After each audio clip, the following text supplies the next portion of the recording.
ഹൗസിനകത്ത് അനീഷ്, അനു വിഷയം ഭയങ്കരമായി ചർച്ചയായിക്കൊണ്ടിരിക്കുന്നു. ബാക്കിയുള്ള വീട്ടിലെ അംഗങ്ങള് അതിനെ മുതലാക്കുകയാണെന്ന് വേണമെങ്കിൽ പറയാം. അപ്പം വീട്ടിലിപ്പോ രാത്രിയിലും അനുമോളും ആദിലയും നൂറയും കൂടെ മേക്കപ്പ് റൂമിലിരുന്ന് ഈ വിഷയത്തെക്കുറിച്ച് സംസാരിക്കുന്നു.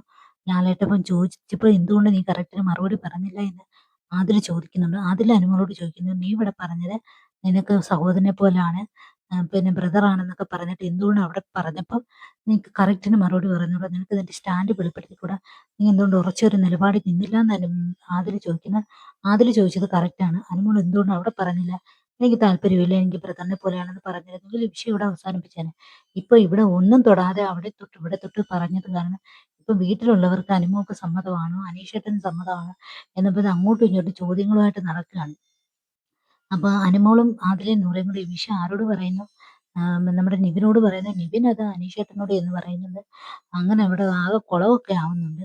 എന്തായാലും ആദിലയും നൂറയും കൂടി ചർച്ച ചെയ്തത്, ആദിലയും നൂറയും കൂടി ചോദിച്ചത്, അനുമോളോട് ചോദിച്ചത് കറക്റ്റ് ചോദ്യം തന്നെയാണ്. എന്തായാലും വീട്ടിലുള്ളവർ മൊത്തത്തിൽ എന്തായാലും അതൊരു മുതലാക്കാനുള്ള ശ്രമം നടത്തുന്നുണ്ട്.